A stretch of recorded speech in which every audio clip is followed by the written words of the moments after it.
Olá, galera mais enraizada do Brasil e da América Latina inteira. Tá querendo aprender a gerir aquela equipe que ela é diversa e você sabe que não é possível.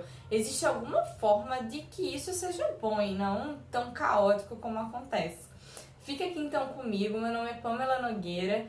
Aqui a gente está no Enraize e esse é nosso ciclo de enraizamento da expedição pela liderança ambiental. Simbora! Quando a gente fala em gestão de equipe, a gente está falando de gestão de pessoas. Pessoas que estão dentro de um ambiente completamente dinâmico, que é a natureza. Cada uma vivendo no seu território, no seu contexto, com a sua história, a sua biografia, com suas habilidades, suas vulnerabilidades, suas fortalezas, né? Então a gente tem que entender um pouco disso e entender que a diversidade ela é muito boa.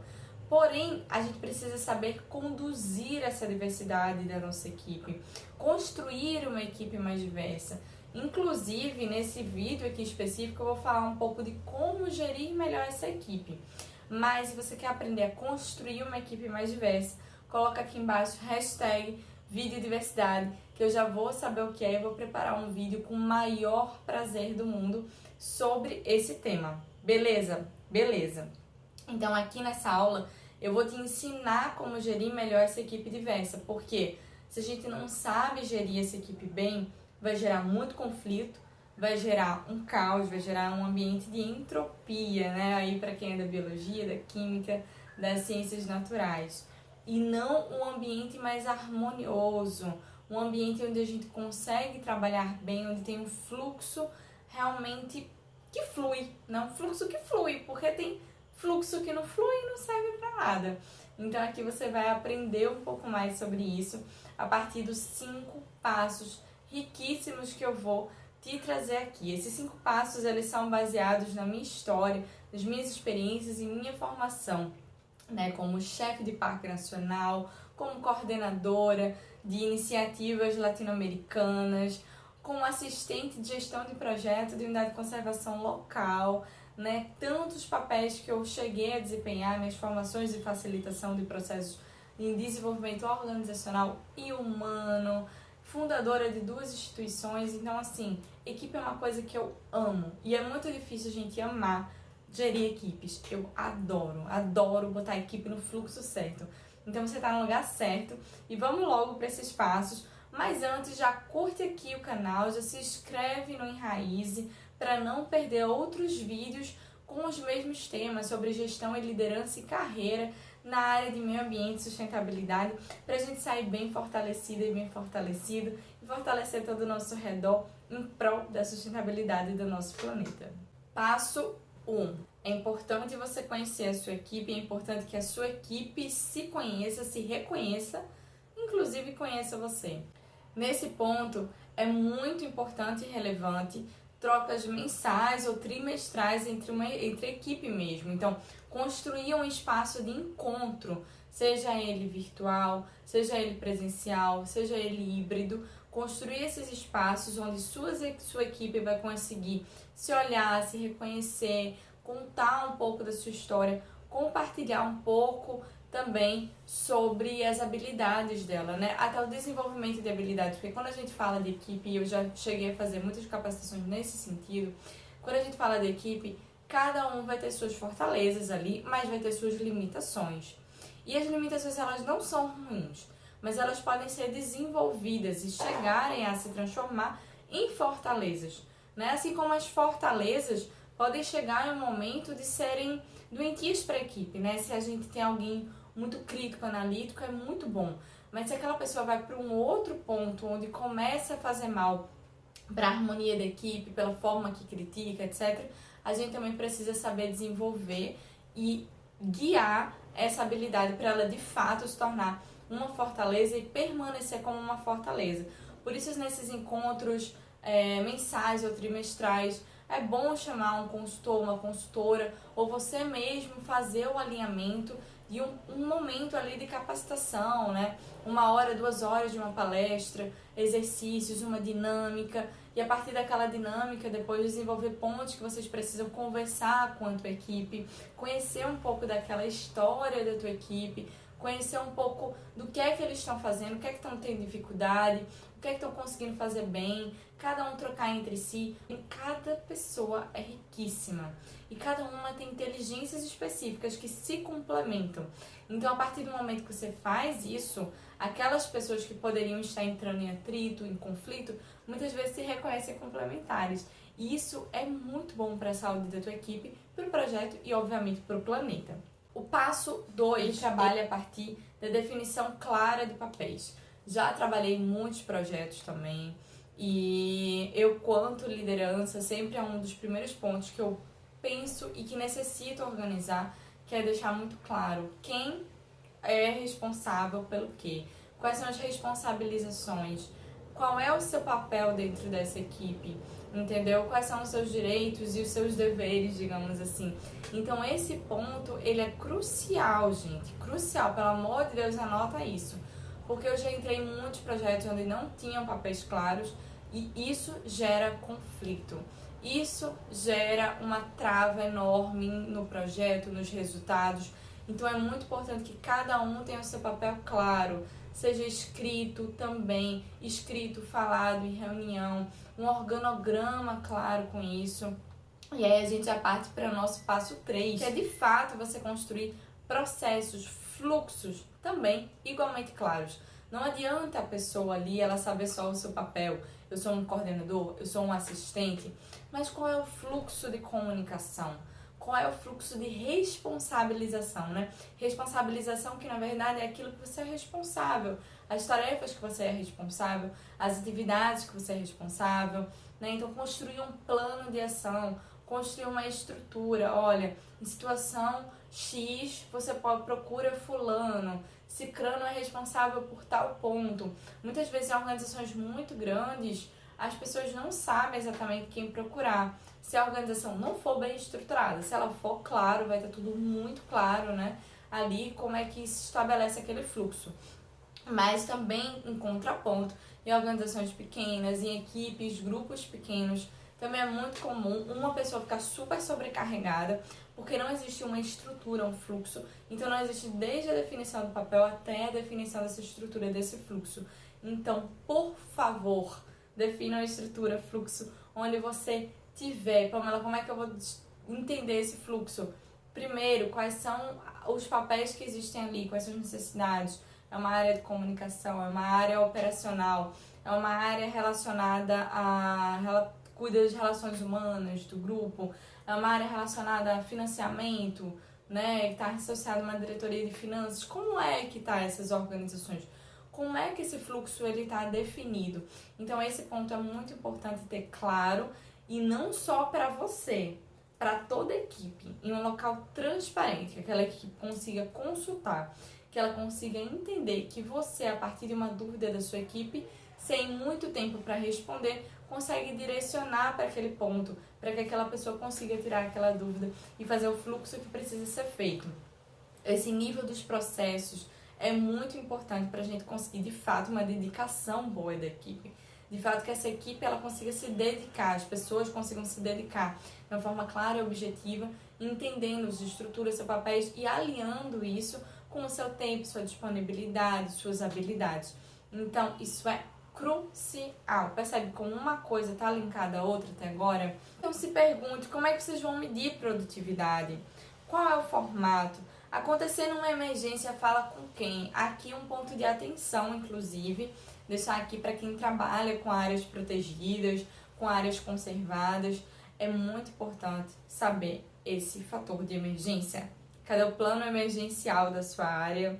Cadê a gestão de segurança? Ela está em dia, porque acidentes eles existem, a gente está falando de áreas naturais. Então é muito importante ter esses processos bem delineados. Eu já fiz pelo menos 2 bases aí de gestão de segurança de algumas áreas protegidas e tem muitos pontos que muitas vezes deixa-se passar. Então agora eu vou dar os 2 passos que são extremamente importantes e que são uma virada de chave mesmo, tá? E eu vou explicar para vocês, trazer histórias mesmo reais que aconteceram comigo para você entender um pouco mais isso. Mas antes de falar esse passo 4, eu quero que você pegue esse vídeo e curta. Você já curtiu? Já botou esse dedinho na curtida aqui embaixo? Porque se não botou, bota na curtida. Manda também para gestor de área protegida, viu? Amo vocês. Já fui chefe também de Parque Nacional. Amo as áreas protegidas, são minha base de trabalho. Mas assim, quero ver todo mundo se desenvolvendo aí pra gente aprender a gerir equipe super bem. Então vamos lá pro passo 4. Desenvolve liderança em diversas situações, né? A gente pode não estar quanto líder com o nomezinho coordenador, mas ao longo do projeto, ao longo das ações, das atividades ali, a gente assume posições de liderança. Então é muito importante que você desenvolva uma escuta ativa e emergente. Que escuta é essa, Pamela? É emergente, vai emergir de onde? Que danado é isso? A escuta ativa é uma escuta onde você de fato está ali presente, escutando aquela outra pessoa. Você não está a partir de uma escuta habitual, onde você só realmente ratifica o que você pensa. Eu falo um pouco mais sobre ela aqui em cima, vocês podem ver um pouco melhor. É um vídeo super completo que eu falo dos 4 tipos de escuta, inclusive da escuta emergente. Nesse ponto aqui, eu quero que você entenda que é muito importante você olhar para o outro com essa escuta mais aberta, com uma escuta que ela não está baseada num julgamento, ela não está baseada no que você acha que é, sabe? Aquele ego de eu tô nessa posição, quem falar aqui da minha equipe eu tenho que parecer mais forte, tenho que parecer sempre a sabe tudo, né? Bora botar isso por água abaixo, isso não existe, tá, gente? Uma equipe por si só, quanto grupo, tem uma inteligência única e cada pessoa, como eu já falei aqui, também tem sua inteligência. A gente se desenvolve e consegue resultados mais efetivos quando a gente escuta aquela equipe e constrói junto. Sobre essa escuta ativa, é você de fato escutar essa sua equipe. Então você vai escutar aquela pessoa, falando com ela, feito eu tô falando com você aqui, não só olhando para o que ela tá falando, mas olhando para qual o maior potencial daquela pessoa, aquela ideia que ela tá trazendo, qual o maior potencial daquela ideia, como as habilidades dessa pessoa entram naquela ideia, em outras ideias, em outros projetos, processos que já precisam ser feitos. Então é essa troca, é esse olhar mais minucioso mesmo, que precisa ser exercitado. E de novo, você vai entender melhor sobre essas escutas nesse vídeo aqui. Mas eu quero contar uma historinha. Eu estava como chefe do Parque Nacional Pará de Serra e Serra Geral, né, do núcleo lá, integrado onde compõem esses 2 parques nacionais. Teve um analista que ele chegou um pouco depois, e dos analistas que já estavam lá, e aí um dia ele chegou pra mim e disse, olha, a equipe, você é a chefe que eu mais escutei a equipe falar bem.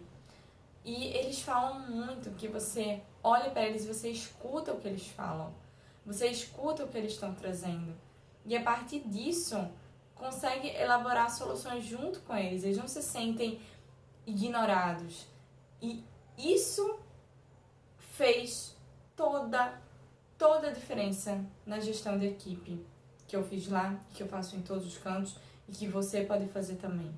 Quando a gente escuta de fato o outro, quando a gente entende a inteligência do outro a partir das necessidades apresentadas, a partir dos contextos apresentados, a gente consegue desenvolver resultados e soluções inovadoras. A inovação, ela está nesse ponto, ela não está num ponto que vai surgir de você com uma mágica, mas ela está nessa estrutura mais coletiva, nas necessidades coletivas, no que o coletivo está trazendo também, e que você está ali também aportando, contribuindo junto.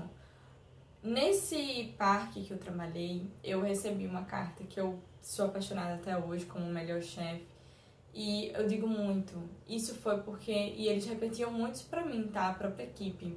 Você escuta a gente, você senta, você não se coloca num patamar de ego. E vocês acham que porque eu não me colocava nesse lugar de ego, de autoritarismo, eu era menos respeitada? Eu fui muito mais respeitada por me colocar nesse lugar humano, nesse lugar com o outro, nesse lugar de escuta. E aí a gente já passa para o passo 5, que é o agradecer. Gente, as pessoas que vão estar trabalhando com você, elas vão estar ali por escolha ou por necessidade. Independente desses 2 pontos, elas merecem seu respeito, merecem sua gratitude mesmo, sabe? Seu agradecimento por todo o trabalho que elas fazem. Essa história que a gente escuta, né? Até quando a gente tá na escola, escuta muito isso. Ah, só tirou aquela, não tirou 9, tirou 8, só fez seu papel, só fez, sabe? Isso não existe. Isso não existe. A gente deve agradecer as pessoas. A gente deve mostrar realmente uma gratitude àquela pessoa, uma gratidão àquela pessoa, porque ela tá fazendo aquilo para o projeto, por você. A gente não pode resumir tudo ao dinheiro que ela tá ganhando e que é a obrigação dela, não. A gente vive num mundo capitalista, sim, mas que a gente já viu que não tá dando certo esse modelo que a gente tá replicando e colocando no mundo, onde a gente coloca o lucro e o dinheiro na frente. Enquanto a gente não olhar para as pessoas, enquanto você não entender que aquilo é uma outra pessoa, que ela tem também as suas dificuldades, os seus desafios e tem também as suas alegrias e felicidades, a gente não consegue dialogar, a gente não consegue construir bem. Então esse ponto 4 da escuta novamente e o ponto 5 da gente conseguir agradecer as pessoas faz todo sentido. Apesar de ser muito básico, talvez você esteja vendo esse vídeo e se perguntando: nossa, mas agradecer é tão básico. Pois é, mas vai ter alguém aqui que já trabalha há muito tempo na gestão e vai dizer: nossa, eu realmente perdi esse costume de agradecer. Porque é muito raro as pessoas agradecerem umas outras. Mas isso precisa ser feito de coração. E, de novo, é só junto que a gente constrói. Então, a base de gestão de equipe, de gerir de forma assertiva uma equipe, é você abraçar aquela equipe, abraçar aquela diversidade e não ignorar, querer passar por cima, querer as coisas mais práticas e rápidas. As coisas podem ser muito mais práticas e rápidas se a gente abraça essa diversidade, passando por esses 5 passos que eu falei pra você. Então, reveja esse vídeo quantas vezes for necessário, mas coloca em prática. Essas são as bases, tá, da gestão de uma boa equipe, mas existem muitas outras coisas, muitas outras bases que eu vou compartilhar com você também. Então, aproveita, já me segue aqui no Instagram, no Telegram, tá tudo aqui embaixo na descrição do vídeo. E eu tô te esperando por lá, tô te esperando em todos os espaços possíveis pra gente conseguir, de fato, transformar a liderança, transformar a gestão do jeito que é feita na área ambiental. Porque, gente, não tem maior dor no mundo, pra mim, do que ver tantas pessoas, tantos projetos e organizações entrando em conflito, sendo que todos eles estão com o mesmo objetivo de construir uma sustentabilidade planetária. Então, não bora fazer isso. Bora entender e nos desenvolver para a gente, de fato, conseguir os resultados que a gente quer, mas que o planeta precisa muito mais do que a gente. Fechou? Até a próxima aula!